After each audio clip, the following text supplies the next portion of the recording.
What is up? My name is Steve, and in this video I'm going to be talking to you exactly about how being more empathetic, and what the hell empathetic even means, will help you close more sales, make more money, and ultimately not be a dingbat when you're on your sales calls. And so if that's important to you, be sure to watch to the end of this video. There will also be a training document in the description below. You're currently on YouTube, so if you like reading, then I think you're on the wrong platform. But even if you do like reading, go ahead, check out the document below. So first off, what the hell is empathy? Why should you care? Well, you could care if you care about making more money. And so simple as this, if we think about empathy is being in this specific context, so not in like a, so different words will mean different things in different contexts. In this context, and what I would specifically like to train on today is going to be being able, so empathy is being able to understand the prospect's problem in the same way, or at least as similar as possible, the way that the prospect understands their problem. And so you being able to understand and kind of like, for lack of a better term, put yourself in the shoes of the prospect and being able to not only see the problem, but also how they see the world and the implications and the problems that are created through those implications of the problem. That specifically in this video is going to be how, and any video that I make on empathy in the future will be exactly what I define or how I will be defining empathy. So a couple things to consider as to why improving empathy is meaningful is think about it this way.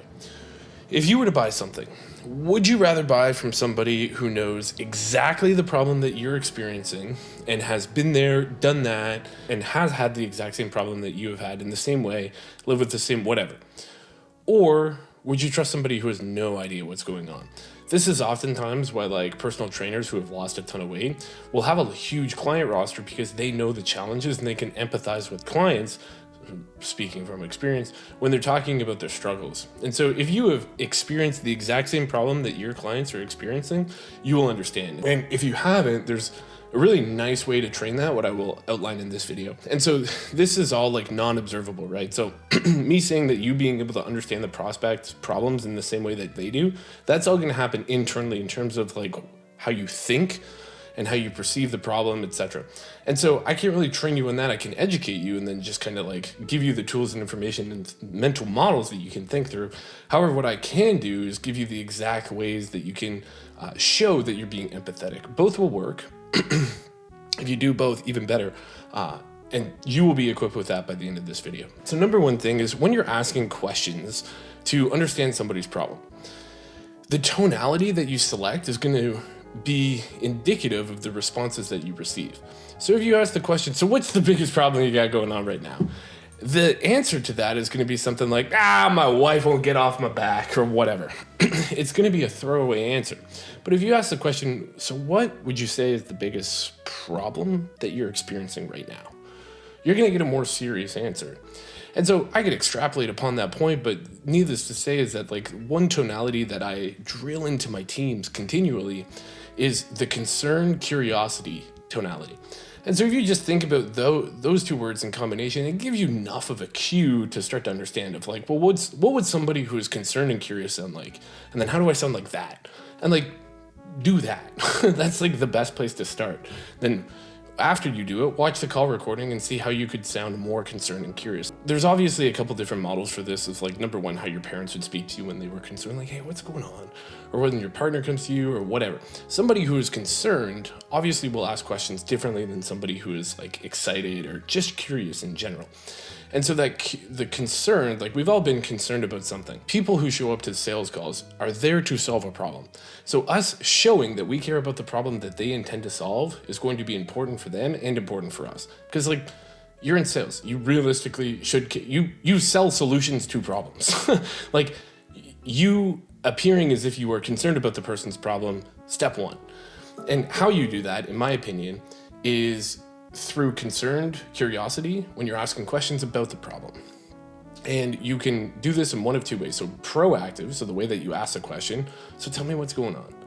That is going to induce a more serious response that they're going to take a second to answer more seriously, because the way that you ask the question is they will have learned behavior that will teach them, that has taught them how to answer that in a way that like, oh, we talking serious business right now. That will induce a more serious response, as well as it gives them more opportunity to talk about the problem, for lack of a better term, create a safe space. So that's one nice thing about tonality in the proactive way to ask the question. Another thing that you can do is the tonality that you take after they respond can also stretch how big of a problem they perceive it to be. So if somebody says like, yeah, you know, things have been really hard right now, you go, that's tough. Really hard? And then they go, yeah, it's been really hard. And so you induce and you create a more significant problem based off of you stretching it through your tonality. And so one tool or one thing that people will say is like, you got to get better at active listening. The best way to get better at active listening, and some coaches will say, don't do it, don't repeat back, like that's such an amateur sales thing, just do whatever. Whatever. I will just say is that like, if you take a few words that a prospect said and you just say it in a very concerned way, like, yeah, things have been really hard. It's, gosh, really hard? Sorry to hear. I mean, how's that been impacting you? And so you take the thing that they deem to be a problem and you just make sure that you know it's a problem. Because if we look at my functional definition of empathy that I use on this training video and in this document, it's being able to understand the prospect's problem in the same way that they understand it. So how can we show them that if the only thing that we have is our body language and our voice and the words that we say? Well, if we use the same words and we're more concerned than they are about the problem, that's going to show that we understand the problem in the similar way that they do. Empathy and training it is comprised of a couple different things. Number one is the tonality that you use to ask questions and respond to answers. The second thing is the perspective that you're able to take, and you being able, for lack of a better term once again, to put yourself in somebody else's shoes. So being able to take like an objective approach and understand that this person has come to you to solve a problem. They are experiencing this problem because things have contributed to that. And you being able to put yourself in their shoes and think about all the different ways that this is impacting them. The reason why that's going to be so crucial is because, especially veteran and like seasoned sales reps, after you take like, you know, a couple hundred calls, a lot of these conversations can sound the exact same. And so one like hippie thing that I like to do, and the reason why I fell in love with sales so much, especially discovery, is, and like anybody who's been on a sales call with me, like just know, or coaching call, it's like discovery is like my jam. Like I don't know if I've ever delivered a pitch. I just like do discovery and then I drop the price. I'm kidding. So the reason why the framework that I like to think through, and the thing that gets me so fired up about discovery and like empathy in general and being able to understand the prospect's perspective, is there's been 15 billion people that have lived this life. Nobody's done it perfectly. Nobody's done it with like any sort of like, this is how you live a good, like we all take our best guess basically. And I only get one life. But what happens is on a sales call, people will often tell you their entire story in a very short period of time. And that gives me the opportunity to look at the world from a different perspective. And it really gives, like, candidly speaking, it gives me the opportunity to see what other lives look like. Considering I only have one, like that's not something I take lightly. As like odd as that sounds, when people are asking, or when I'm asking people questions and they're telling me how they view the world, I find it the coolest thing. Like it's just so neat to me. And so falling in love with that and falling in love with like how people view the world, even though some people have like, you know, nihilistic, like pessimistic approaches about the way that things are, whatever. It's just, if you went through the exact same life that they had, you would feel the exact same way if you were exposed to the exact same things. And so just like taking that level of like, man, I like literally get emotional about this as I record, is that nobody has done this thing perfectly. Everybody has their own individual problems. Everybody's got problems. And you being there sometimes just to listen, even though it's a sales call, like you being there to understand the problem that has plagued them the most, that they have dedicated the time that it took to go through the ad, the time that it took to reorganize the schedule, to go through any advertising material, and then to show up on the call for 45 minutes and talk to you, like this problem fucking matters. Like this problem matters to them big time. And so it's like, you best be showing up on your A game and you better care about their problem. Like, you really should. Like, you just look at the steps that they had to take in order to talk to you, and you're gonna just like, oh, well, it's my sixth call of the day. I was tired. I was like, motherfucker, this dude's like, okay, pull it together. Pull it together. Now, if you just take phone calls, you don't take video calls, number one, highly recommend you switch over to video calls. And if you sell in person, like, even better, because people will read. Now, to say that I'm like some sort of expert on emotions would be gross understatement, because I don't think anybody is, because I don't think anybody understands emotions. However, I do think that people use words to do their best at describing how they feel. Now, some people may use the word angry to describe something, and somebody else may feel the exact same thing, but they will use the word frustrated. Now, because we have no idea what those two individuals are saying, we will just say, I understand, or I validate you, or whatever. So one thing that can be really useful is when people throw ambiguous terms, like when you ask them, it's like, you know, in what ways is this problem affecting your business? It's like, oh, I'm so frustrated because my employees are not showing up on time. Well, frustration isn't necessarily like, we can't do anything with that emotion, or we can't do anything with that word specifically. What I want to do is I want to get clear on what that word means to them. So what would change? So let's say that the thing that they bring up is, yeah, I'm frustrated that my employees are not showing up on time. Or even better, I'm frustrated that my employees are not submitting the notes in HubSpot the way that I told them to. Okay, so what would change in the business if they were doing it 100% of the time? And they will say, well, you know, the coaches would have better notes, we would have less refunds. It'd be like, okay, so the actual problem is the refunds that the lack of notes is creating. The consequence of this is your own frustration. In a B2B setting, I could give two fucks about your frustration. Like, that's your problem. I want to know, what is the downstream effect of this? And so nobody's ever frustrated with the fact that, like, one thing, that the leading indicator isn't getting done. They're frustrated with how many other consequences are created from that. So sales reps not putting notes in the CRM, huge problem for more reason than one. Biggest reason is, as soon as client success gets that deal, they look at it and they go, I don't know anything about this person. They show up, they're unprepared, they don't know what to say, they don't know what was said on the sales call, and it just makes the company look bad. And what that does is it increases the probability of refunds. Now, all this to say, is the business owner specifically frustrated that the notes are not being submitted? No. Does he ever QC it? No. But what he sees is the percentage of refunds go up because the notes aren't there. And so that, and then the percentage of refunds, is the thing that actually causes the frustration. So what we really want to do is we want to have clarity on what these words mean. And so when people say anger, joy, happiness, whatever, it's like, tell me, like, what you want to understand the situation in which that is true. So what is happening? So they will describe, yes, this thing occurs and that causes me frustration, or this thing occurs and that brings me joy. So the inverse of this is like, yeah, when my sales rep collect pay in fulls, it makes me super happy. Be like, okay. And so what's the benefit if they collect a pay in full versus, you know, if they were to do a 3-pay? And I say, well, you know, I get more cash up front, so I can spend more money on ads, and then I can scale the business. And so it's like, okay, well, we're 2 layers there. And so then the benefit is actually scaling the business, the logical benefit. Now, obviously, the bigger the business, the bigger the ego, the more status you get, etc. And so there's layers to this. What I get at, though, is that, like, whenever somebody describes emotion, then situation, I want to know the implications of the situation that has caused the emotions, rather than I want to know the emotion. And so an amateur sales rep, or somebody who's just learning, or they hear the word empathy, they'll be like, okay, well, tell me, like, in what ways is that frustrating? Rather than understanding the implication or the consequence that created the emotion. Hopefully that makes sense. If it doesn't, just comment below, I'll clear it up. So the biggest lever that I found when I was taking sales calls, and that I've prescribed to many people, that impacts empathy the most, because what empathy really is you just being able to listen to what the prospect says, being able to understand it, and say it back to them in a way that they agree with. Now, if we know all that to be true, the reps and the salespeople who are the most present will generally have the most success at doing that specifically.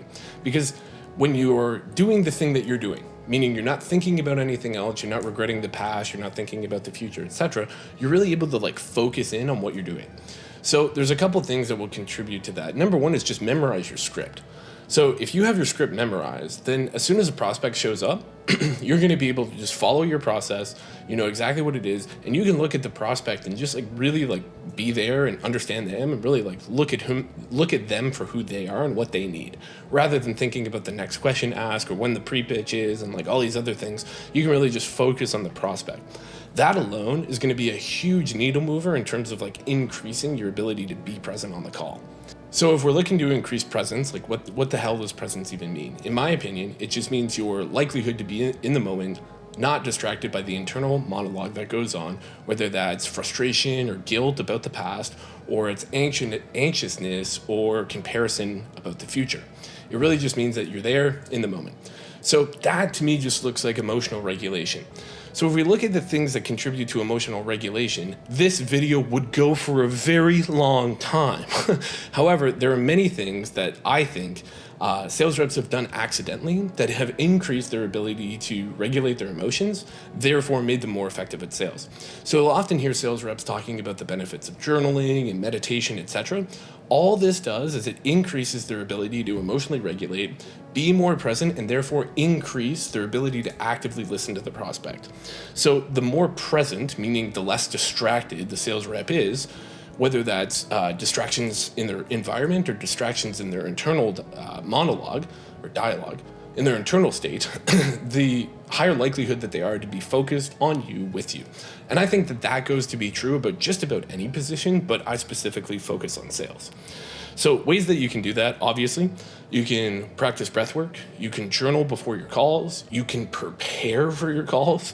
There's often times where I will say, like, you know, when you have back-to-back calls, it's love the one you're with, because you're constantly thinking about the next call and what they're going to say and the future problems and etc.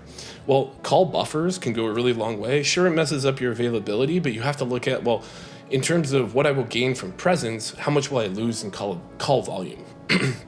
So things that you can do to increase how present you are, I honestly recommend meditation of some sort, journaling before bed, and then really just like anytime that you have a break, not only are you getting ready for your next call, you're preparing, but you're also calming down from your past call, because that's going to allow you to think and re-engage into the next one. So this is all just in an effort to eliminate distractions. So a little bit outside of this, but if you have your phone right beside you, this is my phone with a pink case, and the nice little pop socket. All right, so if you have distractions all around you, you got your phones going off, you got Slack notifications, etc. Well, no shit, it's going to be really hard to focus on what the prospect's saying. Same goes for if you're, have regret about something that your mom said to you 8 years ago or whatever.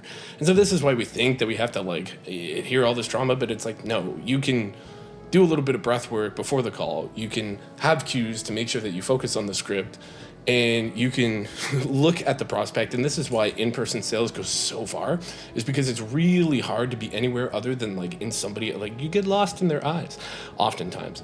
And so when you're looking just at the prospect, it allows you to once again eliminate distractions both externally and internally.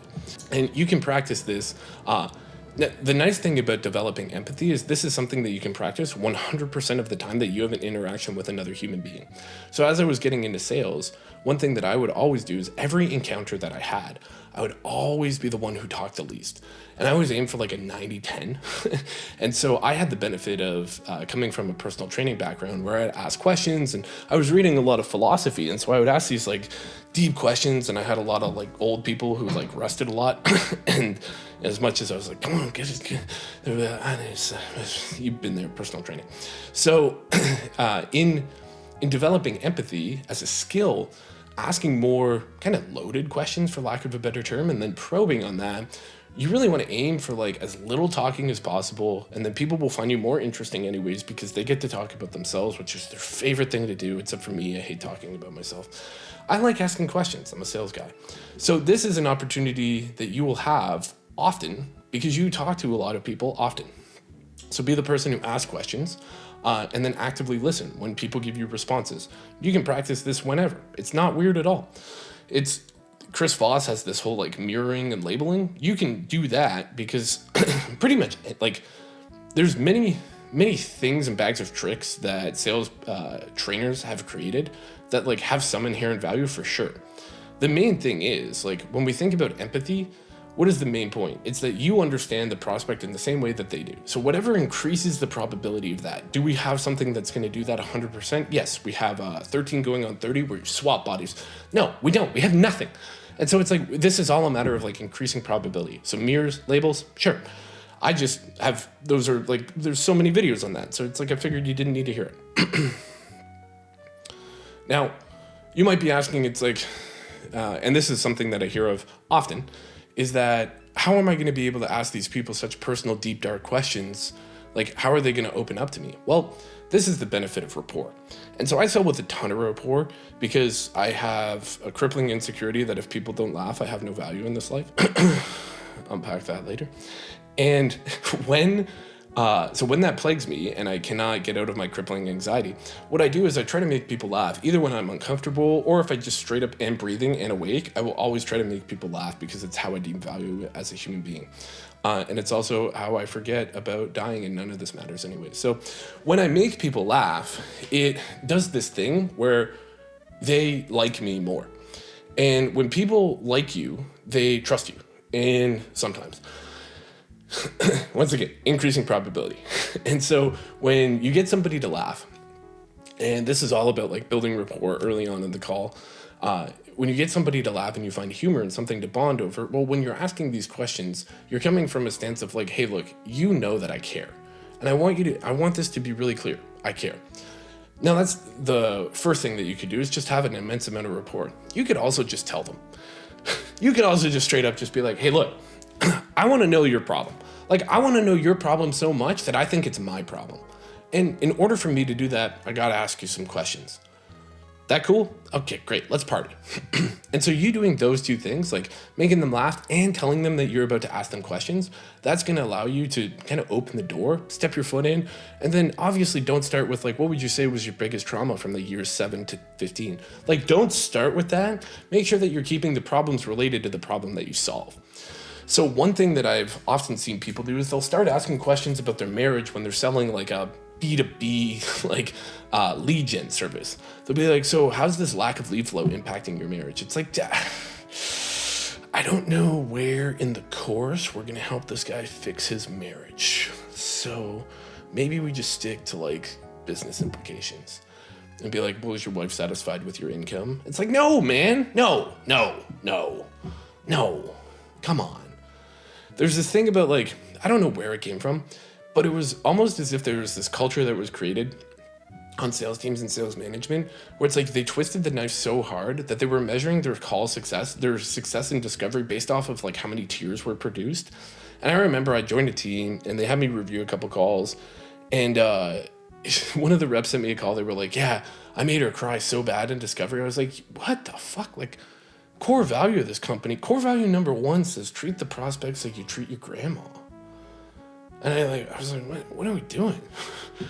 I was like, what are you doing, man? And so you understanding the problem doesn't mean that you exasperate the problem. It doesn't mean that you make them feel worse about the problem. You want to understand it in the same way that they do.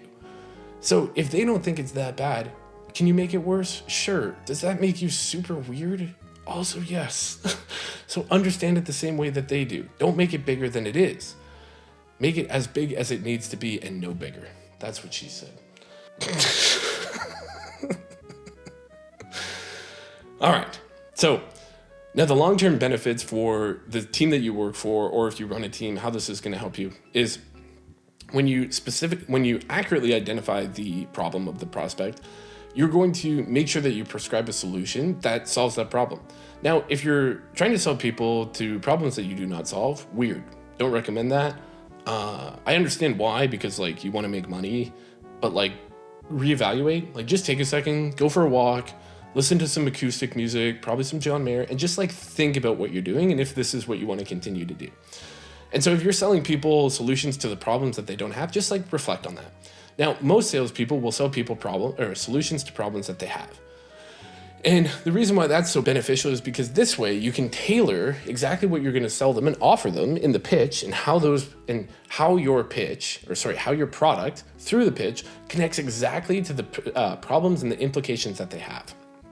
This is also going to set clear expectations, make sure that the prospect is going to have a positive experience. One of my all-time favorite salespeople stories is they interviewed one of the top car salesmen in America, and he was so strong on developing relationships. And in my opinion, if you use empathy as a tool in your tool belt to develop a relationship, you have a very high probability of that person remembering you, liking you, trusting you, etc. So this car salesman, he would over deliver when it comes to like value in terms of like relationships, getting somebody to like him, etc. So what the interview asked him, they was like, well, why do you take all this time to like, develop a relationship, like do all this research about a person? He was like, well, when people go back and they think, okay, it's time to buy a car, I'm going to call this guy. I'm just going to say Scott.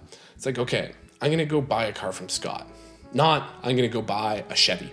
Not, I'm going to go buy a Jaguar. I'm going to go buy a car from Scott.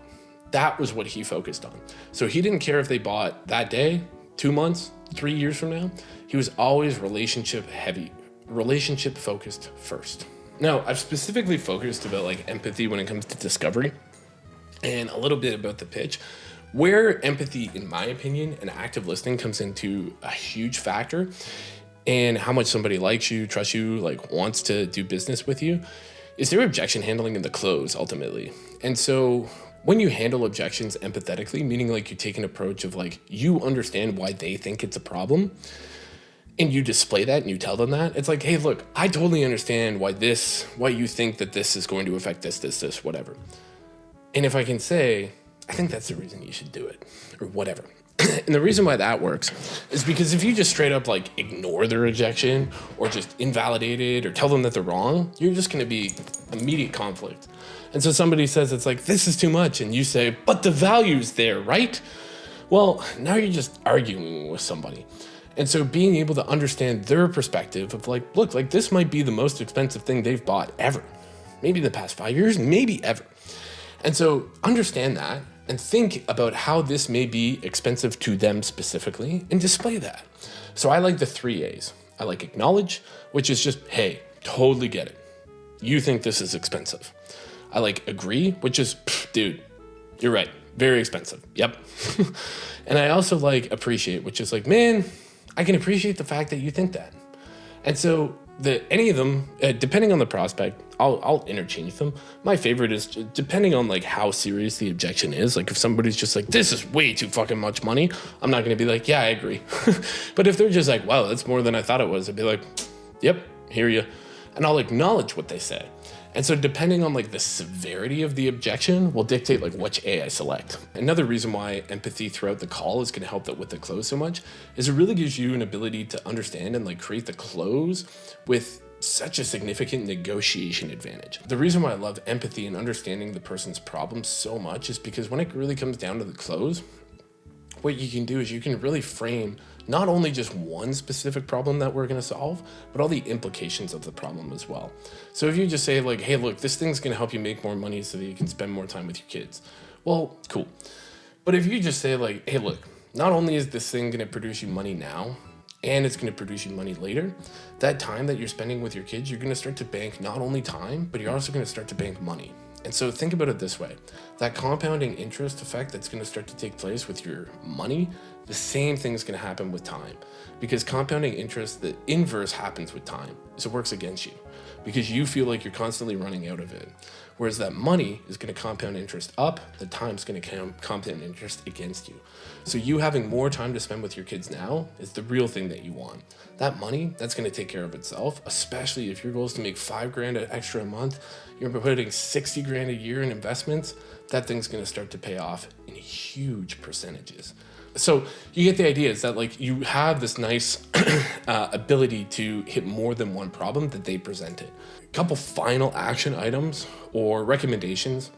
There's active listening, which we've talked about. So the way that, in my opinion, that you best display that you're actively listening is you're more present, and you're present with the prospect. Like you're turned, you're facing them. Like if you have your camera and your camera's over like this, like that just like nobody's buying from this guy. That's a pointy beard, isn't it? It looks good this way though. So that's number one. The second thing is being able to respond by being able to understand. So using your tonality and responses of like, that's tough. Ah, man, totally hear you. That is going to show that you're listening to what the prospect's saying and you're able to understand the problem in a similar fashion to the same way that they do. The last thing is asking more open-ended questions. That's just going to give you more time to listen. So asking the question of like, well, how much does this cost? Be like, sure, that's going to give you a monetary value. But if you ask the question in like, in what ways is this impacting you? That's a more open-ended question that's going to give you more time to listen. So if we think about it now, overcorrection would obviously be like 90% listening, 10% talking. It was my sweet spot when I was really trying to develop this. I have no idea what it is now, but there's a whole bunch of softwares, another one in the making, that can tell you exactly how much you're listening versus how much you're talking. And if you aim somewhere between like at least 60-40, where you're listening more than you're talking, you're in a good spot. During discovery, it really should be like 80-20. And that's just, and you can increase that by asking more open-ended questions. One thing to kind of wrap this up is I always want to make sure that the prospect walks away feeling acknowledged, that I've really taken the time to acknowledge the problem that they're experiencing and why I think it's a problem, and how their problem is specific to them, but we've solved similar problems for other people. So we always want to make sure that people walk away feeling special, that they feel seen for being the individual that they are. And so some people kind of shit on that and be like, yeah, you're a special little snowflake. But it's like, no, like everybody has their own individual life. Nobody's done that. Like there's no carbon copy of anybody. No two people have had the same life ever. Not even close. Crazy to think about. So make sure that like whatever they need, which is often just acknowledgement, and in 2025, like pop size speak, like they want to feel heard. And so the best way that you do that is you display active listening and presence with them. Point number 2, best you can stay objective throughout this. People are going to present to you issues that like you might not think is an issue, but like to them, it matters. That's why they're talking about it. So the more objective that you can stay throughout the call, the higher likelihood that the prospect will trust you. Then the last point, make sure that best you can, you're developing rapport and you're keeping the interactions personable so that you're creating trust throughout the call, so that when you do ask these hard questions, they're more willing to give you answers to them.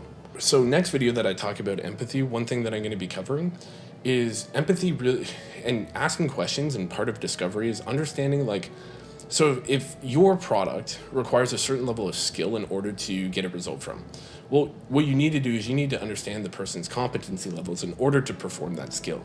So for example, if you sell like a meal prep service or a weight loss coaching program, but in order for the people to perform, they would have to learn how to cook. Well, you want to understand like what they can cook, which no weight loss coach does, but whatever. And so you want to think of the micro skills that go into the compounding result. And so like and people think about like, well, can you do push-ups? It's like, yeah, but like my problem is when I eat healthy, I don't want to fucking eat any of it because I don't know how to season my broccoli. It's like, dude, black pepper, butter, you're good to go. And they're like, butter? It's like, yeah. So you teach them that skill, you equip them with that, you remove the fear, because where fear comes from is an inadequate competency to what the perceived skill level that they have of the given task, and then their perceived skill level of the ability to execute the task. So if somebody has a deficient competency level, they're like, well, I can cook eggs, but the program requires me to fillet salmon or whatever. Then it's like, well, I clearly have this discrepancy level, and how that manifests on a sales call would be like, yeah, I don't know, I'm worried I'm not going to be able to do it. And they won't say, I'm afraid of cooking, but what you can do is you can proactively solve these problems by asking, hey, look, if I give you a meal plan, can you follow it? Sure. Now, on that meal plan, you have 2 options. You can either buy a meal prep service or you can cook the meals yourself. One reason why people fall off a track is because they don't like the food that they're cooking. So I want to make sure that you know how to cook food. Where would you say, or what would you say is your favorite meal that you cook? And then if they give you fucking like ratatouille, great. But if they say like toast and butter, it's like, okay, well, in order for this program to like be the most fun for you, I'd recommend you learn or develop cooking skills. Can I send you like a couple YouTube videos to help you with that? Yeah, sure, great. So you increase and you solve that problem before it becomes an objection. One trick of the trade of selling 1,600 people on a weight loss program. Anyway, this video's gone on long enough. Thank you for hanging out. Be more empathetic, be kind, be useful. I'll see you later. I don't know why I did that. Be kind, be useful. I'll see you later.